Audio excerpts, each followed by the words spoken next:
صل على رسوله الكريم. أما بعد فأعوذ بالله من الشيطان الرجيم. بسم الله الرحمن الرحيم.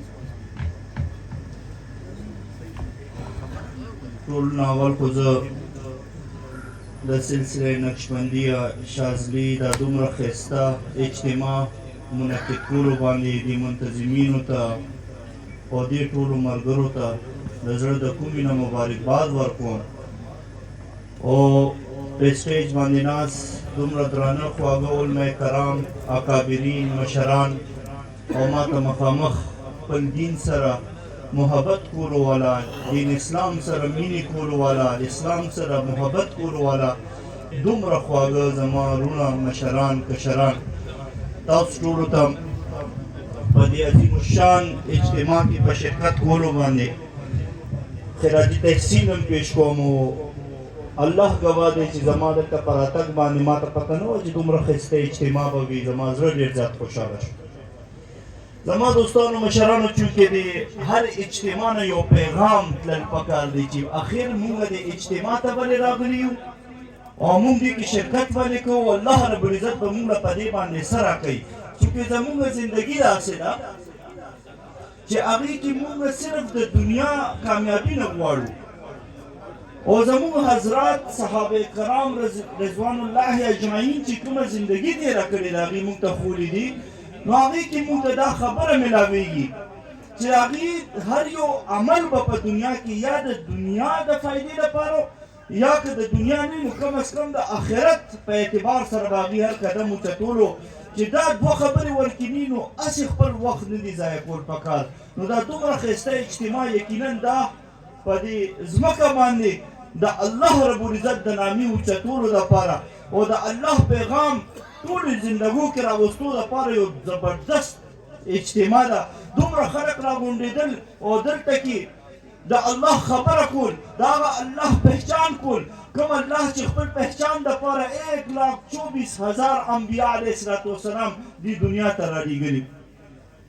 هغه انبیا به چې کله راغله هغوی به د الله تعارف کولو او خلک به چې په کومو کارونو کې لګیا هغوی ته به دا پیغام ورکولو چې ای خلکو تاسو ته د کوم ځای نه کېدل غواړي او تاسو ته د کوم ځای نه کېدل ښکاري هلته نه کېږي. کول والا ذات یو الله دی. زموږ نظر دوکه خوړی شي د انبیا علیه السلام خبرې دا دروغ نشي کېدی. ټول انبیا دنیا ته راغلي آخره کې حضرت محمد صلی الله علیه و آله وسلم دنیا ته راغو هغوی د الله پهچان خلکو سره وکړو په ټوله دنیا کې خلکو الله وپېژندو. هغه خلک چې خپلې لوڼه به یې ژوندی ښخولې هغوی بیا رضي الله عنهم جوړ شو. زما دوستانو زموږ صلاحیتونه نن ټوله ورځ په دنیا باندې لګي. موږ الله نه دی پېژندلی. ځمکه چا خوره کړې؟ الله. اسمان چا بغیر ستنې ودرولې؟ الله. غرونه چا پیدا کړي دي؟ الله. بارانونه څوک وري؟ الله. ورېځې څوک راولي؟ الله.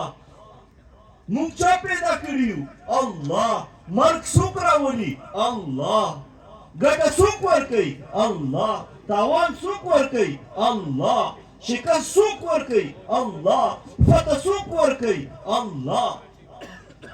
سپین څوک پیدا کوي؟ الله پیدا کوي. تور څوک پیدا کوي؟ الله پیدا کوي. پښتانه څوک پیدا کوي؟ الله پیدا کوي. پنجابیان څوک پیدا کوي؟ الله پیدا کوي. عیسایان چا پیدا کړي؟ الله پیدا کړي. یهودیان چا پیدا کړي؟ الله پیدا کړي دي.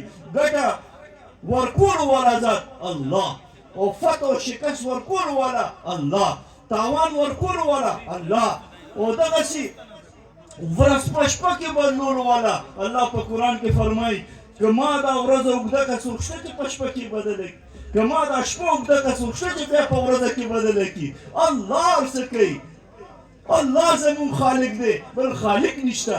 الله زمون مالک دی بل مالک نشته. الله زمون رازق دی بل رازق نشته. داسې ودرولو والا غرونه ودرول نور روباسي ورځ په شپه کې بدله کړي. الله وایي که ما دا شپه اوږده که څوک شته چې په ورځ کې بدله کړي. زه په لږ محنت کې ډېره ګټه ورکولو والا ذات یم.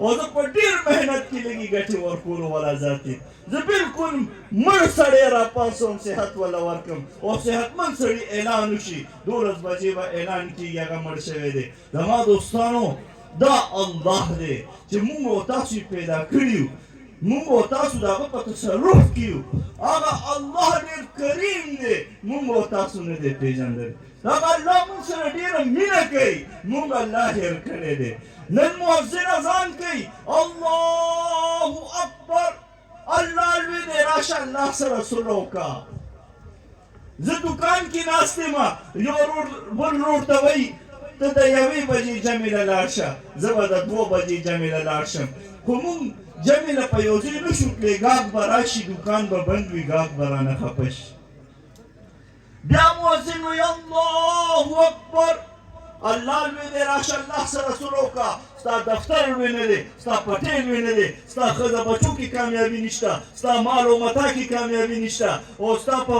عهدو ډګرو کې کامیابي نشته وزیر ناکام دی که د الله په حکم نه چلي صدر ناکام دی که د الله په حکم نه چلي وزیر اعظم صاحب ناکام دی که د الله په حکم نه چلي منسټر صاحب ناکام دی که د الله په حکم نه چلي چا کې چې د الله حکم وي چا کې چې د خوږ پیغمبر حضرت محمد صلی الله علیه و آله وسلم طریقې هغه سړی کامیاب دی بایزید بستامي رحمت الله علیه دا د الله یو بزرګ و هغه خوب وکتو چې په بغداد کې به عیسایان راغونډېږي او ورشه هغې له دعوت ورکړه هغه لاړ هلته کې بغداد ته 25,000 عیسایان راغلي یو رنګ کمیسونه جامې اچولې وي یو رنګ ټوپۍ اچولې وي لاړو هغوی کې کېناستو 25,000 عیسایانو کې چې څنګه بایزید بستامي کېناستو د هغوی ژبه بند شوه د پادري داسې سپیچ یې ورته کولو خبرې ورته د عیسایت کولې نو چا دې تپوس وکړو وایي تا خو سمدم تقریر کولو ولې چوپ شوې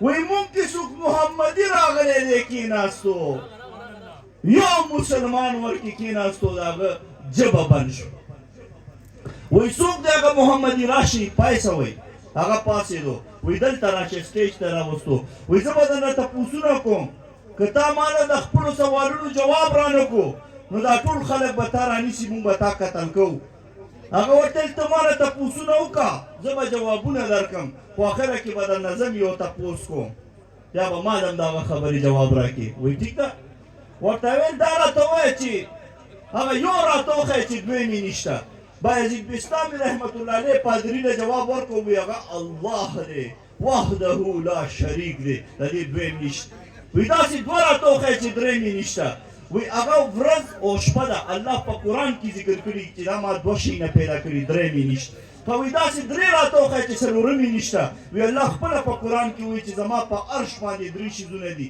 لوح قلم کرسی څلورمې نشته خو وایي داسې څلور راته وښیه چې پنځمې نشته وی الله رب العزت په قرآن کې فرمایلی چې ما څلور کتابونه خپلو پیغمبرانو کې نازل کړي تورات زبور انجیل او قرآن پنځمې نشته وی داسې پنځه راته ووایه چې شپږمې نشته وی الله په مسلمانانو باندې په ورځ کې 5 منځونه فرض کړي دي شپږمې نشته وی داسې شپږ راته وښیه چې 9مې نشته وی الله رب العزت خپله په قرآن کې اعلان کړی چې ما ځمکه خوره کړه اسمان مې ودرولو او دا نور مې 14 کروڑه ګناه غټ پیدا کړو د ځمکې نه او ما دا ټول د کائنات نظام وچلولو دا ما شپږو ورځو کې تخلیق کړی دی 9مې نشته داسې 9 راته وښیه چې 8مې نشته ورته وایي بایزید بستامي چې الله خپله په قرآن کې فرمایي بسم الله الرحمن الرحیم چې 7 سماوات طباق ما 9 اسمانونه پرله پسې جوړ کړي او بیا الله په قرآن کې فرمایي ثم ارجع البصر کرتين ينقلب اليك البصر خاسئا وهو حسير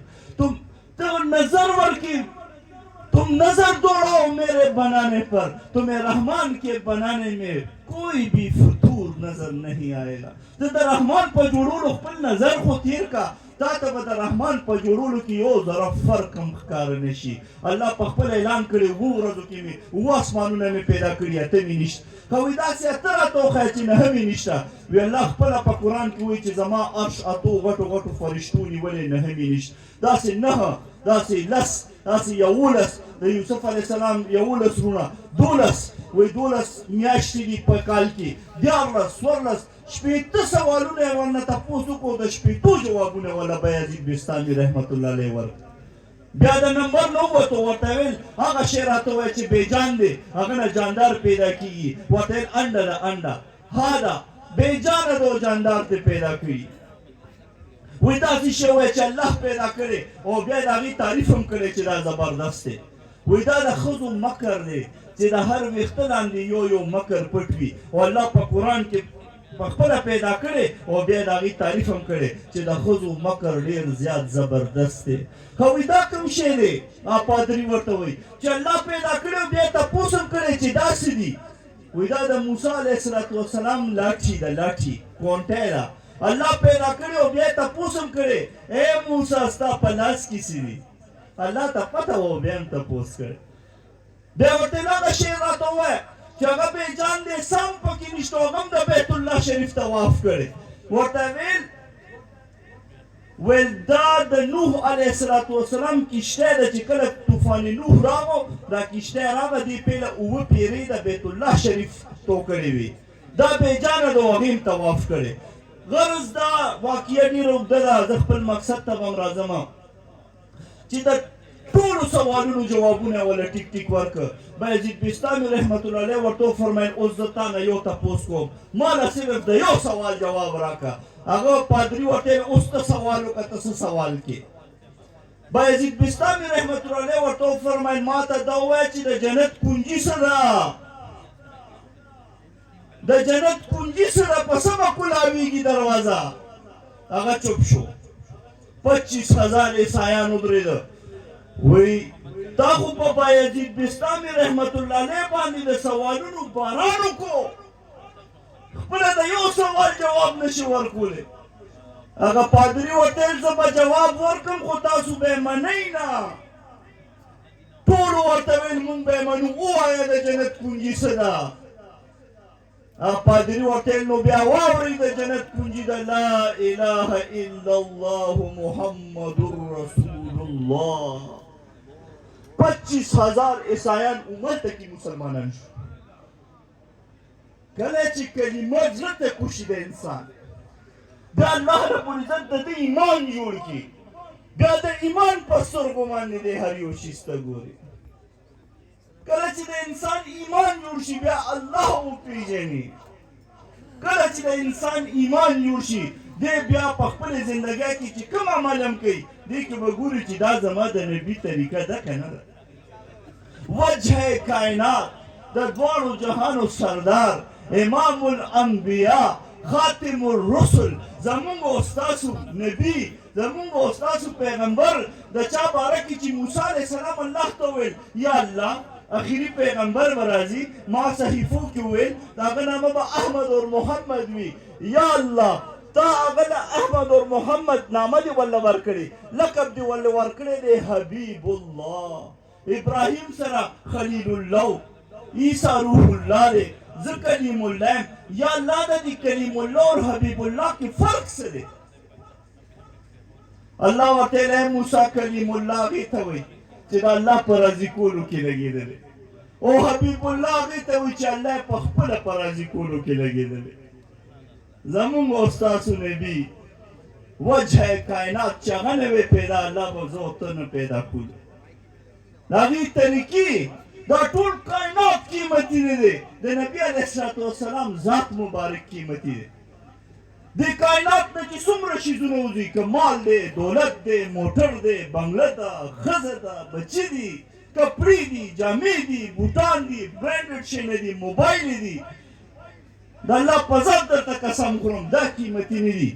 د نبي علیه السلام د جسم اطهر نه چې کوم اعمال وتي دي هغه قیمتي دي. او د کائنات دا شیزونه به زه خپل کړم زه به قیمتي شم دا غلط سوچ دی.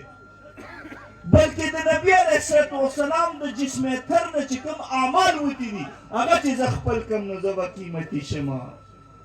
دا سوچ بدلون دی. دا زمونږ پیغمبرو مونږ او تاسو دپاره یې جړلي دي. صحابه کرام ورسره ناست وو. یو صحابي ورته یا رسول الله څومره بختور دی هغه سړی چې تی وکتې او په تا باندې ایمان وروړو.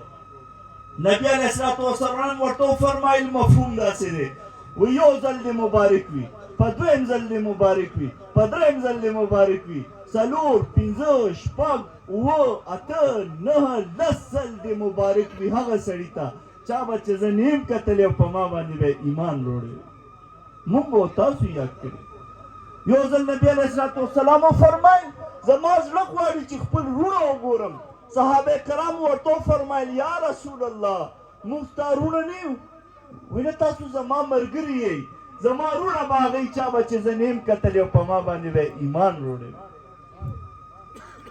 او نبی علیه الصلوۃ والسلام یو ځل فرمایل لس حصې دین شي که لس حصې دین شي او یو حصه تاسو پرېښوه په نهو باندې عمل کوئ الله به تاسو نه تپوس کوي او ما نه پس به زما وروڼه راځي مونږ او تاسو خولي یو که لس حصې دین شي لس حصې او هغوی په نهو باندې عمل نه کوي په یو حصه باندې عمل کوي الله به هغوی نه راضي شي او هغوی به کامیاب کړي هغوی له به جنتونه ورکړي زما دوستانو واقعیات ډېر زیات دي ما مختصر تاسو ته یو دوه درې واقعیات وویل پکار دی چې موږ په خپلو زندګو کې د منځونو اهتمام شروع کله چې اذان وشي چې موږ ټول کارونه پرېږدو چې موږ منځ له ځو زموږ الله موږ نه په دې باندې خوشحالېږي د منځ اهتمام کوئ ډېر زیات ضروري دی د منځ داسې مثال دی په دین کې لکه په بدن کې سر نه بغیر وجود نشي قایمېدی منځ اهتمام ډېر زیات ضروري دی چې زه په قیام کې ولاړ یم زه الله ته ولاړ یم کله چې زه رکوع ته سر ټیټ کړم ما خپل رب ذوالجلال ته سر ټیټ کړو یا انسان که تا ته پته ولګي چې تا څومره لوی الله ته سر ټیټ کړی دی ستا زندګي به ختمه شي خو ته به سلام وانړې بیا مونږ په سجده کې خپل الله ته پراته یو دا سر چې ستا کله په سجده کې پروت دی دا داسې دی لکه چې د الله رب العزت په قدمونو کې ستا سر پروت نو خپلو منځونو باندې ډېر زیات خیال ساتل چې مونږ نه قضا نه شي د منځونو به ډېر زیات خیال ساتو او هر عمل لپاره یقین ډېر زیات ضروري دی یو سړی الله ذات نه مني هغه حج کوي حج به قبول شي کله به هم نه قبلېږي یو سړی الله نه مني هغه ذکر کوي دا ذکر به د ده قبول شي کله به هم نه قبلېږي څنګه چې یو عمل کې لګېدو دپاره د الله رب العزت ذات چې کوم دی دا منل شرط دی د الله وجود یقین دا شرط دی دغسې یو عمل کې لګېدو دپاره د هغې علم هم پکار دی چې مونږ سره یې یو سړي سره علم نشته او مونځ کوي او په یو رکعت کې څلور سجدې کوي د ده مونځ قبلېدی شي کله هم نشي قبلېدی نو دا دومره ضروري دی چې مونږ ته پته وي چې زه په دې عمل کې لګ یم په دې به ماله الله څه راکوي دومره ښایسته اجتماع تاسو کړې ده تاسو ته پته ده الله به تاسو نه په دې باندې څومره راضي کېږي دا د الله خبرې چې دلته کېږي فرشتو دې ده غیر چاپېره داسې یو دیره اچولې ده او تر عرش مولح پورې به رسېدلي الله به دې تپوس کوي دا خلک څوک دي وایي پلانکې ابن پلانکې دا ناست دی یا الله ستا خبرې کوي جنت غواړي جهنم نه پناه غواړي الله به ورته ولې دې جنت کتلی فرشتې ورته یا الله جنت یې نه دی کتلی جهنم نه پناه غواړي ولې دې جهنم وکتو وایي یا الله دې جهنم نه دی کتلی الله رب العزت ورته وایي ښه دې نه دی کتلی او دې دومره مینه کوي دې زه نیم کتلی او ما غواړي نو تاسو ګواه اوسئ ما د دې ټولو مغفرت وکړي زما دوستانو مشرانو ګورئ الله راضي کول دي په خپل عقل تجربې او مشاهدې باندې به په دین باندې نه ځو کوم خبر چې موږ له نبي علیه الصلات وسلام را کړی دی او کوم خبر چې 1,24,000 صحابه کرامو د ټولې دنیا کونې کونې ته رسولی دی او سلام بن سلمه رضی الله تعالی عنه غوندې جلیل القدر صحابي په صحاب بابا پېښور کې دا ډېر ښخ دی دوی ولې دا پیغام په ټوله دنیا کې خپرولو هغه پیغام کوم چې انبیا علیه الصلات وسلام له الله ورکړی هغه په آخرنۍ خطبه کې نبي علیه الصلات وسلام ویل ما دین رسولو صحابه ورته ویل یا رسول الله تاسو خو یې حق ادا کړو نبي علیه السلام ورته ویل اوس غایبینو ته رسول دا ستاسو کار دی دا الحمدلله تاسو چې کوم محنت کوئ کومه خواري کوئ دا دین سره ستاسو مینه ده په دې یخنۍ کې تاسو دلته کې په دې پټي کې ناست خو مشاهده نظریه او تجربه دا به پرېږدو او په خبر باندې د نبي علیه الصلاة والسلام به زندگی تیرو. الله به هم دنیا هم ښایسته کوي، آخرت به هم ښایسته کوي. زه د الله آخري مثال در کوم. ګوره یو سړی لاړ شي او په خپلو سترګو باندې ګري ته قبر ته ګوري او قبر ته ګوري او خپل نظر ورته وایي چې دا خو د خاورې یو ډیری دی. او نبي علیه الصلاة والسلام څه فرمایلي دي مفهوم دی؟ نبی علیه السلام فرمایي دا د جنت د باغونو نه یو باغ دی یا د جهنم د کندو نه یو کنده ده. اوس چې کم سړی په تجربه باندې ځي نو هغه به دا قبر کولو کړي چې زه پکې لږ د جهنم هور وګورم یا پکې زه د جنت باغ ګورم. نو دې کې باغ شته؟ نشته. د جهنم کنده پکې شته؟ نشته. او په نظر باندې یو خاورې ډېری ښکاري، خو نبي علیه الصلاة والسلام خبر را کړی زمونږ دپاره هغه خبر حق دی. نو عقل نه چلی، نظر نه چلی. تجربه دې څنګه فیل کېږي؟ 1,00,000 روپۍ دي چا سره او چا دې په سود باندې ورکړي، میاشت پس ورله 10,000 روپۍ ورپسې زیاتې ورکړي. او بیا دې د ساینس او د حساب یو پروفیسر له دا پیسې یوسي چې دا مال کم شو که زیات شو. هغه یې وشماري، ورته وایي یاره مال خو دې زیات شو. او الله او د الله د نبي څه حکم دی؟ دا مال کم شو او تا الله سره اعلان جنګ وکړو. نو تجربه خو وایي چې مال دې زیات شو، عقل خو وایي چې دا پیسې زیاتې شوې میاشت پس، خو نه، د الله نبي حکم کړی چې دا مال کم شو. 1,00,000 روپۍ دي کال در سره تیر شو، 2,500 روپۍ حکم دی زکات دې ورکړه. تا ته 2,500 زکات ورکړو، بیا دې پروفیسر له یوړې دا وشماره دا کمې شوې که زیاتې، هغې وشماري، هغه وایي دا مال خو کم شو او الله او د الله د نبي حکم دی دا مال زیات شو او تا ګټه وکړه. نو عقل ختم، تجربه ختمه، مشاهده ختمه. مونږ به په دین باندې چلو، مونږ به کامیاب یو. الله به هم دنیا هم جوړوي، آخرت به هم جوړوي. زما دوستانو چا چیلی ساتلی وي او د هغه زوی بیمار شي، هر سړی به ورته وایي چې یو چیلی حلاله کړه چې خدای دې زوی جوړ کړي. او که د چا چیلی بیماره شي زوی به ورله حلال کړي، کله به هم نه حلالوي. زوی مقصد دی، چیلی ضرورت دی، په مقصد باندې ضرورتونه قربانېږي. نن مونږ دنیا ته کار ویلې، دنیا ته مقصد ویلې، آخرت مونږ عارضي شی او ضرورت والا ګڼو، ځکه مونږ د الله د دین دپاره جدوجهد نه کوو. که چېرې مونږ آخرت مقصد وګرځو او دنیا عارضي وګرځو، د ضرورت دپاره وګرځو، بیا به دوکان پرېښودل اساني، پټۍ پرېښودل به اساني، او دا خپلې د دنیا ورکوټې تقاضې قربانول به اساني. د الله د دین دپاره به ټولې دنیا ته انشاءالله ځو، د الله دین به خورو. زه نیت کوم، تاسو هم ټول انشاءالله نیتونه وکئ، نیتونه وکړه که نه انشاءالله. جزاکم الله خیر، جزاکم الله ډېره مهرباني. السلام علیکم ورحمة الله.